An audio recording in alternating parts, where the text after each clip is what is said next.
Hey guys, what is up? It is me, Pagey, here once again with another video on The Flash Season 6, and this is going to be my review for Episode 8 for this season, the mid-season finale, otherwise entitled The Last Temptation of Barry Allen, Part 2, or Part Dos, however you want to, say it in regards to language. But of course, throughout this video, spoilers. We're going to be talking about all the spoilers for this episode and where it could go, so if you've not watched the episode, don't continue. Just don't. Please don't if you haven't watched the episode. But of course, last episode was The Last Temptation of Barry Allen, Part 1, where we saw pretty much Barry Allen, or the Flash, get infected by Ramsey Rosso, aka Bloodwork, due to helping out Ralph Dibny, who was not present in this episode at all. He decided to take a bit of a week off, recover from his altercation with Bloodwork. But this essentially put Barry into, choosing life or choosing, fate, if you want to call it. And, Ramsey gets control of him. And at the end of the episode, we see Barry become Negative Flash or Dark. They call him Dark Flash, and that's, the official name for him. But they really went for, the Negative Flash look from the comics. So I'm just going to call him Negative Flash, because that's just how we're going to roll. But we start off the episode by Cisco talking about the Babel. I think it was the Babel force field or something like that, which was pretty much like the thing that was on Barry's suit is like a protective thing. This is like Virgin. It's version 2, which pretty much goes over Star Labs and prevents Barry from coming in. And this was made just in case Barry went dark. It's just very convenient. It's just one of those TV things, I guess. Like, if you look too deep into it, you're going to get angry. So just go with the flow. Just go, okay, whatever, it's just a TV show. But Cisco has also made a photon gun, or at least it's in the development stages. He's got it there, but it's not fully completed to use, and this is going to be used essentially to fight Ramsey's infection, almost like how photon rays would be used to fight cancer. And they are sort of stuck with, I wouldn't say it was a tricky decision. I guess if they thought about it too much, it could be a tricky decision, but they're stuck sort of with a decision whether to hit Ramsey first with it or Barry. Obviously, I think it's just better to go for Ramsey because he's the one spreading the infection. So yeah. And also, if it is deadly, at least you'll know if Ramsey dies. Okay, let's try and figure out another way to, help Barry out if it actually is killing people, this photon ray. But in regards to the infected, we see Central City versing the infected, or would you even call it versing? Running away from the infected, I guess. It's not going well for the public of Central City, and we also get to see the Negative Flash or Dark Flash in full effect. It looked really cool. I think they did a really good job in regards to how, I guess, the quote-unquote villains looked in this episode. Ramsey looked really good with the whole makeup thing that he has to do with the Bloodwork, and they chose really cool shots to make him seem really menacing and also just gross at the same time. I thought it was really good. And just with Negative Flash in general, just looking like he's been chewing tobacco or has licorice all over his teeth, I just think it looked really good. And even the little add-ons to the suit to make it just look the way it did, I just thought were really good.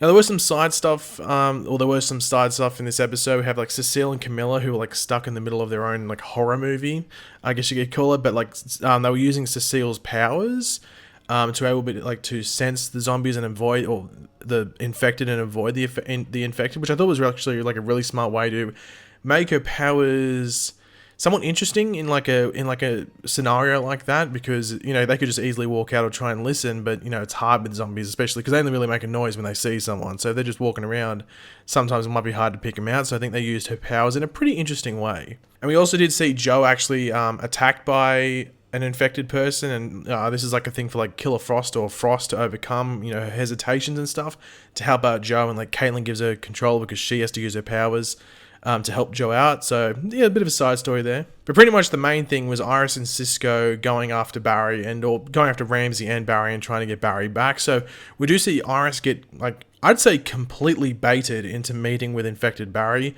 obviously under the control of Ramsey, and he's offering her a chance to be like them, be like himself and Barry. But yeah, obviously after that altercation, I'm pretty sure Iris definitely needed a change of pants after that encounter. I think she was wearing pants. I would be surprised if she wasn't wearing pants because of the amount of moving in this episode. So I think she was wearing pants, but she had to change those pants, I'm sure. Now, the Cisco and Iris scene over Barry's death was pretty damn good. It was whether it they lose into Barry or to Crisis and everything like that, it didn't really matter because it was always going to go. So that was a really good scene that they both actually, I think they both had good argument, so you can understand both sides. So that was a good scene between Iris and Cisco, because in past seasons Iris and Cisco had nothing. Last season they had some stuff, but it wasn't that heavy. But this season there's been a handful of episodes where Iris and Cisco have had straight up good old times together, or a good amount of time, not good old times. I don't know if this episode is necessarily a good old time, but a good amount of time of screen time together. So they're working well together, because that's what Eric Wallace said this season. Like, some people who you wouldn't have seen in past seasons matching up are going to have more screen time together, and Cisco and Iris is obviously one of those pairings. Now, Cisco using the photon device is obviously working, but Negative Flash or Barry's like, yo, I'm going to cause it to break, and it breaks. So it worked for a tiny bit, but not too long. But we do find out that Ramsey's actually going to use the particle accelerator within Star Labs to spread his infection over the city in just basically one foul swoop.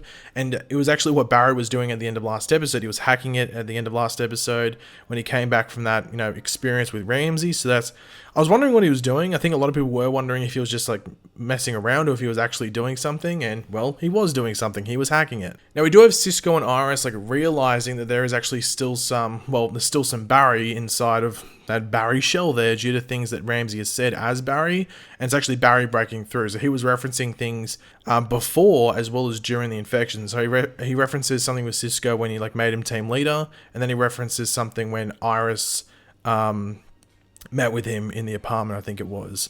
So even though we thought like Ramsey was trying to bait Iris and stuff in, we do find out that Barry's actually ending up, baiting Ramsey into a trap within Star Labs, and Barry's sending, I wouldn't say completely vague messages, but just messages to them that maybe don't strike a chord with Ramsey too much. They just seem like general things to say, like turn the lights on or like turn the lights off or whatever it was. So just little things like that are getting through to Cisco at least.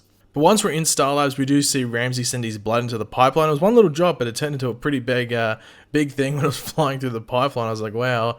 But we do see Allegra use her UV powers to prevent the plan from working, because she randomly shows up in the episode, like helps Killer Frost and Joe out. And I was like, okay, random. But then obviously that was just to lead into this, where she would end up being in Star Labs at a convenient time to use her powers and stuff. So I'm like, okay, whatever. But in turn, with, the UV powers hitting the blood and it stopping, it reverses Ramsey's control on not only Barry, but also all the infected in Central City.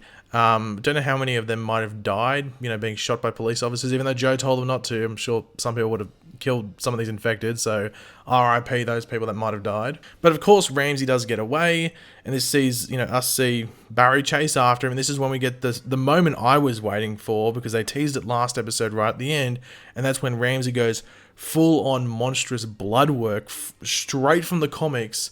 And the CGI, I thought, was pretty damn good. I'm not saying it's a 10 out of 10 CGI, but I was really impressed. I was very worried. That's why I was sort of excited about it, but also a bit hesitant at the same time, because it's a big thing, that monstrous Bloodwork, and I think the CGI was pretty good. Like, I'm not saying it's going to win an award or anything like that, but because the thing had to talk as well. It's like a big skull and it had to talk, and I thought it looked pretty good. Like, if it was in daylight, it would have probably not looked that good, but in that scene, I was pretty happy with it, and there wasn't too much of it, but, from what we got, I was happy with it, and, I thought it was pretty good for a big blood monster, at least.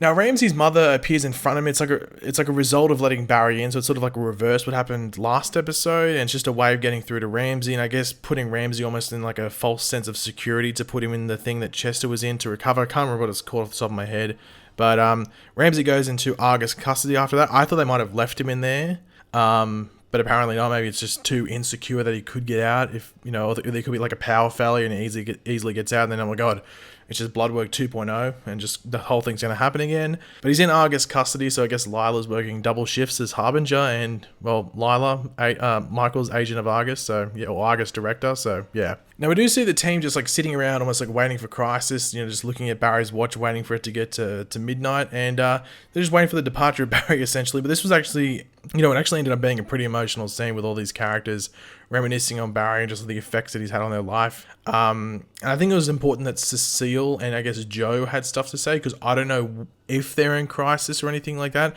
I highly doubt Cecile's in it for too much. She might be in like the Flash portion for a tiny bit, but I'm not expecting too much Cecile or even Joe. So I think it was important for them to have a scene there talking to him. And obviously there might not be a point in the crossover where maybe like Cisco and Caitlin can have too much of a talk. Obviously, there's going to be some stuff with Iris and Barry in Crisis in a handful of things, but I think it was important to have this scene so everyone just got to say as to, the Barry's effect on their lives and the good that he's brought to it. And of course, to end off, I guess, that scene, we see the red skies start. Crisis starts there, so I'm guessing wherever we pick up with the Flash in the beginning of Crisis, it might be just after this, or maybe it's a couple of hours after, we'll have to wait and see how, you know, these characters pick up, but we see the red skies, so insane. But one of the things that happened throughout the episode was Nash Wells in the tunnel. We all knew this was going to be in the episode because of all the teasers at the end of all the other DC TV shows this week. We had Nash Wells in the tunnel. We had like Mano Vu asking Wells to bow down to him, and you know, all will be his. And we do get like a jump scare with one of the infected, which I thought was, oh, you could tell it was going to happen. I was just like, when is it going to happen? They timed it pretty well. But he ends up having like a whole horde after him in the tunnel. He ends up getting saved, of course, because of the end of what do you call it? With the UV rays and stuff like that, and Bloodwork losing control of all those people. But yeah, it was almost the end of Nash Wells there. But this essentially leads to the same scene with Wells at the end, where he is like sucked into the wall, and he is, you know, that he's been obsessed with for episodes. But like in the teaser scene, it was saying like he thinks like the not the anti-monitor, that Mano Vu, saved his life, or whoever he thinks behind that wall saved his life, when in reality it was just Allegra and her UV rays and stuff like that. So he's confused there a bit. But overall, this was a solid mid-season finale. I don't think it was as good as last episode, but I don't think it was ever going to be. Like, that was a top 10, arguably for some people, top 5 episode of the entire Flash show since season 1. So it was always going to be hard for this episode to even live up to it in the tiniest little bit. But I enjoyed having, like, the action scenes. Like, this was the more action-orientated episode. And I think they did a pretty good job wrapping up the Bloodwork stuff as well as setting up Crisis. So I got really no complaints outside of them having little convenient things happen just to move the plot along, because it needed to, just had to get through stuff quickly. So nothing major, and I did like the monstrous Bloodwork. I think the CGI was pretty good. I guess I could have wanted it for more. It was only on screen for like 30 seconds or something, but with that, it's hard to have too much of it because it's just so CGI heavy. But yeah, guys, thanks for watching. Hopefully you enjoyed the video. Obviously, my next Flash review will be Crisis. Crisis next week is going to be insane. But if you enjoyed this video, it would be awesome if you could drop a like on it to show support. Let me know all of your opinions in the comments section down below. And of course, if you are new to the channel, make sure to subscribe. And yeah, I'll catch you guys later. Goodbye.